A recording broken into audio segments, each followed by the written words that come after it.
کیونکہ یہ تاریخ میں یہ ایک ماڈل بنایا اور پھر اس کو کامیاب کیا.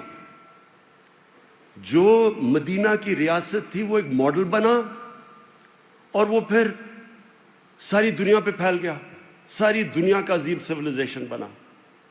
تو میں آپ سب کے سامنے رکھنا چاہتا ہوں کہ وہ کیا بنیاد کیا تھی, وہ اصول کیا تھے جس کے اوپر مدینہ کی ریاست کھڑی ہوئی.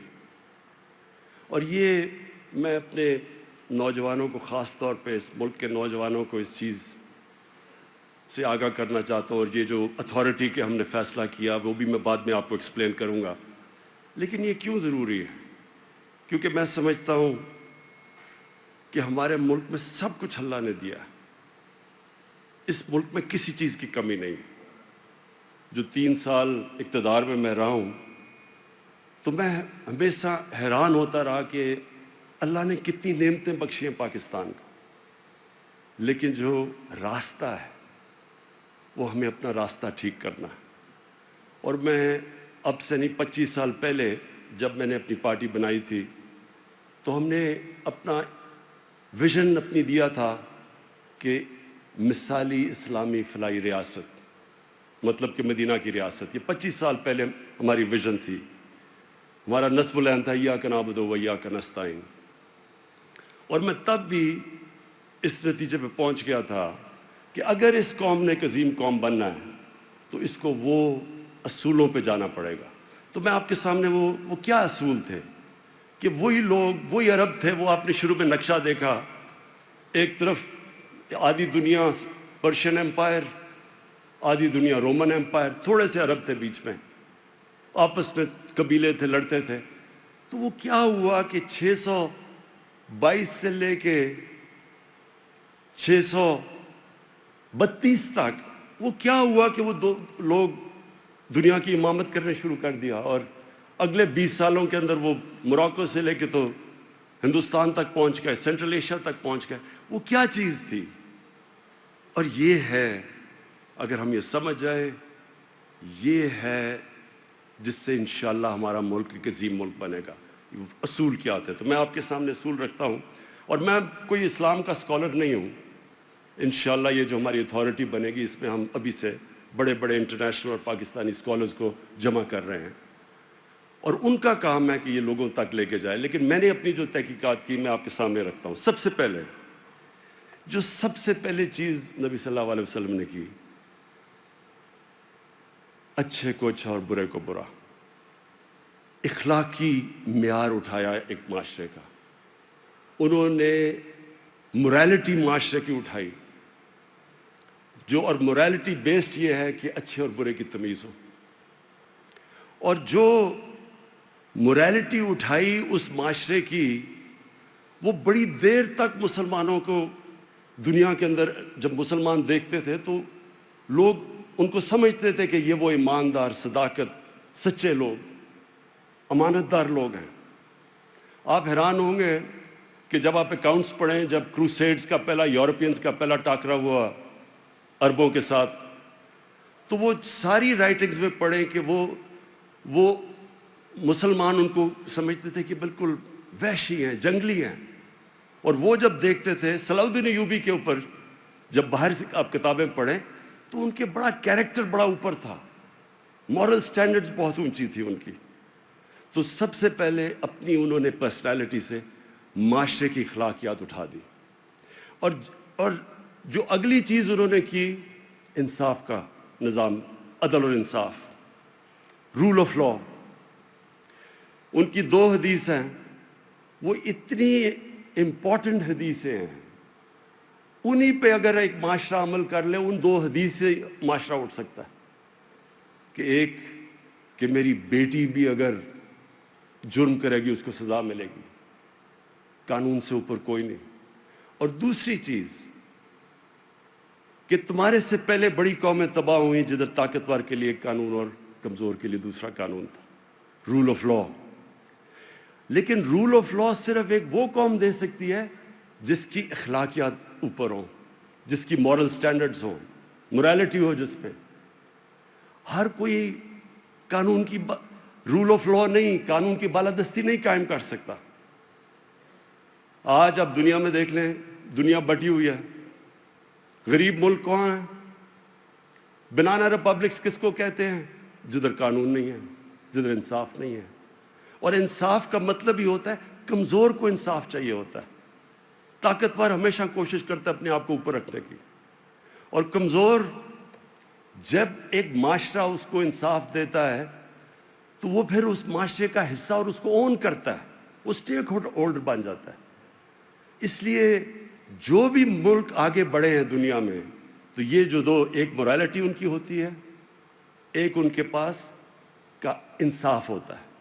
اور یہ میں اس لیے آپ کو کہہ رہا ہوں کہ ہماری جو اسٹرگل ہے اس پاکستان میں، وہ قانون کی بالادستی کی ہے.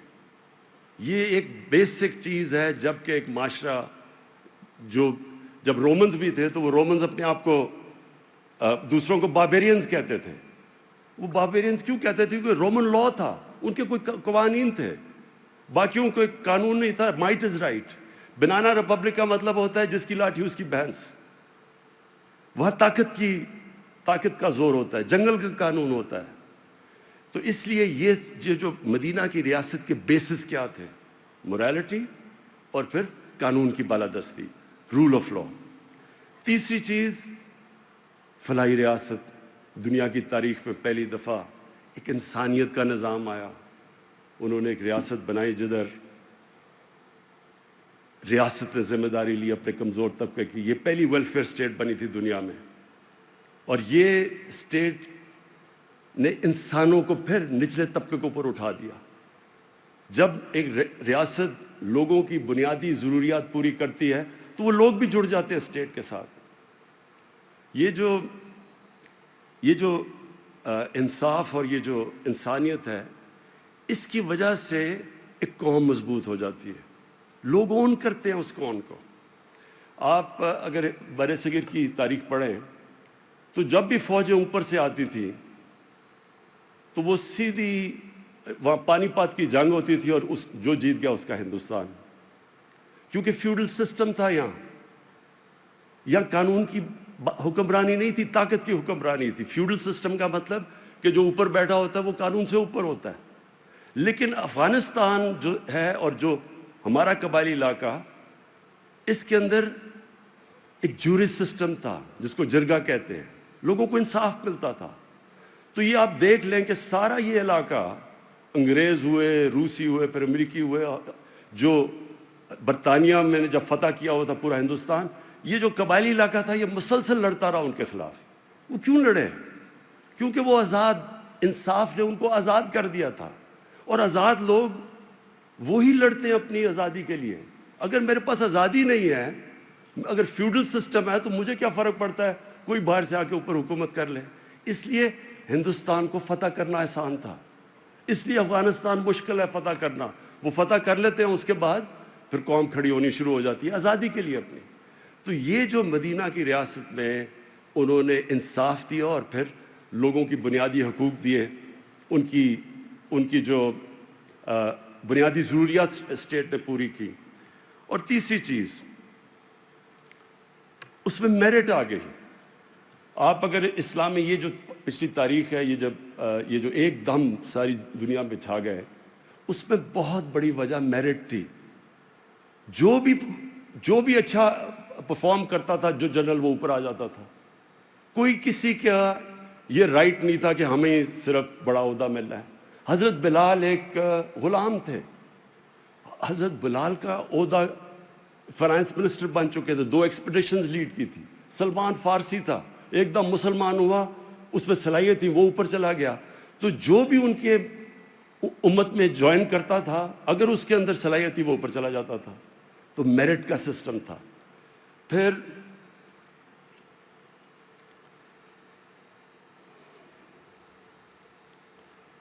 انہوں نے لیڈرز پروڈیوس کیے. جب آپ یہ جو دور ہے، میں نے جو چھوٹی سی فلم میں ایک دم پھیل گئے، تو آپ ساتھ ساتھ یہ دیکھیں گے کہ ایک کے بعد دوسرا لیڈر نکلتا گیا. جو ان کے ارد گرد تھا وہ لیڈر بن گیا. سارے صحابہ لیڈر بن گئے، کیونکہ ان کی انہوں نے جو ان کے اندر کیریکٹر بلڈنگ کی. اچھا، وہ کیا صلاحیت تھی؟ وہ لیڈر بن گئے. لیڈر کے اندر کیا کوالٹیز ہونی چاہیے؟ سب سے پہلے صادق اور امین، کبھی بھی کسی کی رسپیکٹ نہیں کرتی جو ایک ایماندار نہ ہو، سچا نہ ہو اور امانت دار نہ ہو، انصاف نہ کر سکے۔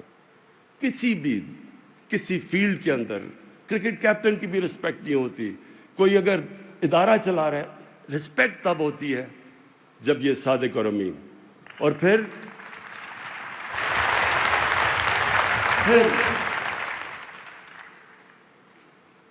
لوگوں کے خوف، جو خوف ہے یہ کبھی بزدل انسان لیڈر نہیں بن سکتا۔ ان سب کے خوف ختم کر دیے، جو ان کے قریب تھا ایک سے ایک بڑا وہ دلیر لیڈر بن گیا۔ تو خوف کیسے ختم کیے؟ کیونکہ 3 چیزوں سے انسان خوف کھاتا ہے، مرنے سے، ذلت سے، اور رزق جانے سے کہ میری روزی نہ چلی جائے۔ تو یہ قرآن کے اندر اللہ نے ان تینوں چیزیں کہا کہ یہ میرے ہاتھ میں ہے۔ تو جب اللہ کے ہاتھ میں زندگی ہے، جب عزت بھی اس کے ہاتھ میں ہے، جب رزق بھی اس کے ہاتھ میں ہے، لوگوں کے خوف چلے گئے۔ تو وہ ایک ایسے لوگ بن گئے جو کہ لیڈرز بن گئے، اور اتنے چھوٹے ٹائم میں، اور انشاءاللہ یہ ہماری اتھارٹی اس پہ ریسرچ کر کے سامنے لے کے آئے گی کہ کتنے زیادہ لیڈرز اتنے تھوڑے وقت میں بنے۔ ایک لیڈر نہیں تھا، ایک ہیرو نہیں تھا، ہیروز ہی نکلتے گئے۔ سب انسان چھوٹے سے، جو مولانا رومی کہتا ہے نا کہ جب اللہ نے تمہیں پر دیے ہیں تو چونٹیوں کی طرح کیوں زمین پہ رینگ رہے ہو؟ اقبال کے شاہین بن گئے، زنجیریں توڑ دی انہوں نے، جنہوں نے روکا ہوا تھا انسان کو، جو اس کا پوٹینشل ہے، اشرف المخلوقات، اللہ کی سب سے عظیم مخلوق۔ آزاد ہو گئے لوگ، چھوٹے لوگ بڑے لوگ بن گئے، دنیا میں وہ پھیل گئے۔ اچھا، پہلے ان کے ساتھ جو صحابہ تھے وہ سارے لیڈرز بنے، ان کو جو دیکھے نیچے وہ لیڈرز بن گئے۔ تو سارے مسلمان ملکوں کے اندر جو مسلمان جب پھیلے دنیا میں، تو اس میں سب سے بڑی کوالٹی لیڈرشپ تھی۔ پھر انہوں نے معاشرے میں کیا کیا؟ خواتین، اس سے پہلے عورتیں پراپرٹیز ہوتی تھی آدمی کی، انہوں نے پہلی دفعہ عورتوں کو پراپرٹیز میں رائٹس دے دیے، حقوق دے دیے۔ وہ حقوق جو یورپ میں کئی 100 سال بعد آئے، اس وقت انہوں نے عورتوں کو حقوق دے کے معاشرے کے اندر، انہوں نے آخری خطبے میں کہا کہ عورت پہ بھی اتنے حقوق ہیں جو آدمی پہ ہیں، اور آدمی پہ عورت پہ ہیں۔ پھر غلاموں کو انہوں نے جس طرح انہوں نے سٹیپس پہ غلاموں کو معاشرے کا حصہ بنایا، اس میں کسی اور قوم کی یہ تاریخ میں یہ نہیں ہے، کوئی مثال نہیں ہے ایسی۔ یعنی انہوں نے جب کہا کہ اس کو اپنے فیملی ممبر کی طرح رکھو ایک غلام کو، تو وہ جو ان کے کہنے پہ، اور جو حضرت بلال کا جو مثال دی، مسلمان دنیا میں کئی صدیوں تک مسلم سلیو ڈائنسٹیز آئیں۔ یہاں قطب الدین ایبک ایک غلام تھا جو کہ بادشاہ بن گیا۔ مملوکس تھے مصر کے اندر جو غلام تھے، اور غلام سے ان کی ڈائنسٹی بن گئی، انہوں نے کئی 100 سال حکومت کی وہاں۔ اور پھر جو مقام تھا، پھر جو عثمانیہ سلطنت تھی، جانصاری ان کی ایلیٹ فورس تھی، وہ ساری غلاموں کو انہوں نے اوپر لا کے ٹریننگ دے کے ان کو اوپر بٹھا دیا، سب سے ایلیٹ ان کی فائٹنگ فورس تھی۔ تو غلام کا مرتبہ ہی چینج کر دیا، ان کو انسان کی طرح رکھا، فیملی ممبرز کی طرح رکھا۔ یہ بہت بڑی اس سے نہ پہلے کبھی اس طرح ہوا تھا۔ اور اب آ کے مجھے افسوس سے کہنا پڑتا ہے کہ اب ہم مغرب میں دیکھتے ہیں تو وہ جس طرح کے اپنے نوکروں کو رکھتے ہیں اور ہم رکھتے ہیں، وہ مجھے کئی دفعہ بہت شرم آتی ہے۔ پھر بوڑھوں کی عزت، پہلی دفعہ پینشنز مدینہ کی ریاست میں شروع کی گئی تھی کہ بوڑھوں کی ذمہ داری لی ریاست نے، کمزوروں کی، بوڑھوں کی، بیواؤں کی، یتیموں کی۔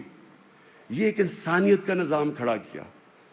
تو جب آپ دیکھیں دنیا میں اپنی تاریخ دیکھیں تو کون تھے وہ جو ہماری ہندوستان کی تاریخ دیکھ لیں، جتنے بڑے بڑے صوفی تھے یہ سب عاشق رسول تھے.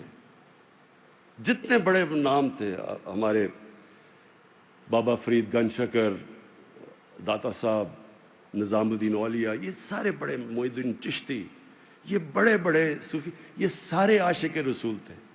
اور عاشق رسول ہوتے ہوئے ان کے قدموں پہ چل پہ ان کے کتنا مقام بن گیا. آج بھی ان کے مزاروں کے اوپر لاکھوں لوگ آتے ہیں، ان کو پیار کرتے ہیں، آج بھی ان سے کرتے ہیں. تو اس کی وجہ یہ ہے کہ جو بھی ان کے قدموں پہ چلے گا، جو بھی چلا وہ اوپر آ گیا. اچھا، اب جو اور پھر انہوں نے کہا چائنا بھی جانا پڑے علم حاصل کرنے کے لیے تو جاؤ. جب سے پیدا ہوتے ہو جب تک قبر میں جاؤ علم حاصل کرو. اور اس کی وجہ سے جو پھر ایک انقلاب آیا، علم کا انقلاب آیا، مسلمان سائنٹسٹ بنے ٹاپ ہر چیز کے اندر. ایک جو بغداد سینٹر بن گیا دنیا کی لرننگ کا، وہ جو بیت الحکمہ تھا، ہاؤس آف وزڈم، ساری دنیا سے کتابیں لائیں، ٹرانسلیٹ کی، نالج سینٹر بن گیا. ایسی ایسی مسلمان دنیا میں، کوردوبا میں، مسلم اسپین میں ایک لائبریری تھی جس میں ساری یورپ سے زیادہ کتابیں تھیں. تو سینٹر آف لرننگ بن گیا مسلمان. لیکن جو سب سے امپورٹنٹ چیز میں کہنا چاہتا ہوں وہ یہ کہ دیکھیں، ہم غلطی کرتے ہیں کئی دفعہ. ہم کہتے ہیں ہمارے پیغمبر رحمت العالمین، اللہ نے ان کو خطاب دیا تھا، سب انسانوں کے لیے رحمت بن کے آئے تھے. اس کا کیا مطلب ہے؟ اس کا مطلب یہ ہے کہ جو انسان ان کی سنت پہ چلے گا وہ اوپر چلا جائے گا. یہ بڑا امپورٹنٹ سمجھنے کے لیے بات ہے، کیونکہ اس پہ اقبال نے بڑا زبردست شکوہ اور جواب شکوہ لکھا تھا. مقصد یہ ایک دفعہ شکوہ کہ دیکھیں ہم کدھر تھے اور ہم کدھر پہنچ گئے ہیں. تو جو اقبال نے جواب شکوہ میں لکھا تھا کہ جن چیزوں کی وجہ سے ہم اوپر آئے تھے، جب ہم ان سے نیچے گئے تو ہم نیچے آ گئے. اور جو ملک جن کو ہم کافر سمجھتے ہیں، جب وہ ان کی سنت کے اوپر چلنا شروع کریں گے، وہی اصول جو مدینہ کے ہیں، جو کیریکٹر کے، وہ اوپر آ جائیں گے.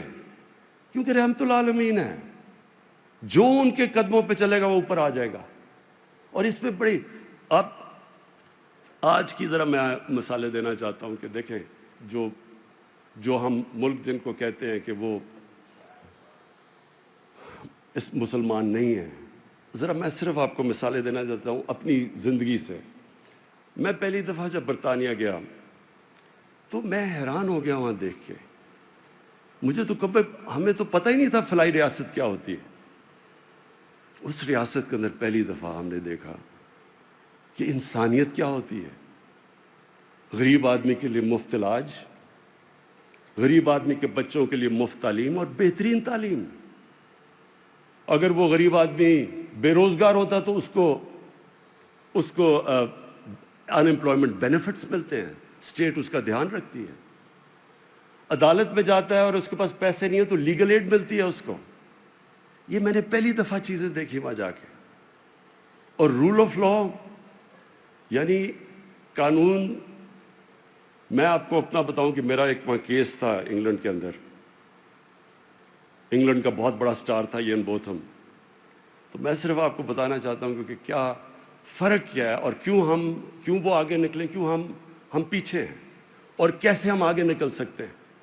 میرا کیس تھا، وہ بھی انگلینڈ کا بڑا نام تھا، میرا اس سے کرکٹ میں بڑا مقابلہ ہوتا تھا. تو اس نے میرے اوپر عدالت میں کیس کر دیا. اس نے بھی سب سے بڑا وکیل لیا، میں نے بھی انگلینڈ کا سب سے بڑا وکیل لیا. تو مجھے یاد ہے میں جب میری اس سے پہلی بات ہوئی اور وہ میرے سے پوچھ رہا تھا، میرے ایویڈنس لے رہا تھا، تو اس نے مجھے روک دیا.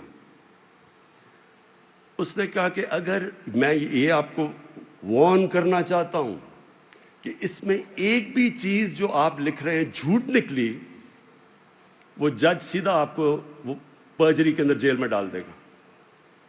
اور پھر اس نے کہا کہ میں آپ کو کوچ نہیں کر سکتا. میں تو کبھی عدالت میں گیا ہی نہیں تھا. اس نے کہا مجھے اجازت نہیں ہے کوچ کرنے کی. یعنی میں اسے پیسے بھی دے رہا ہوں، وہ یہ بھی نہیں مجھے بتا رہا کہ اندر میں نے عدالت میں کرنا کیا ہے. اس نے کہا تم نے صرف سچ بولنا جا کے. اور پھر میں تھوڑی دیر ہمارے اس کے بعد ایک بہت بڑا برطانیہ کا ایک نام تھا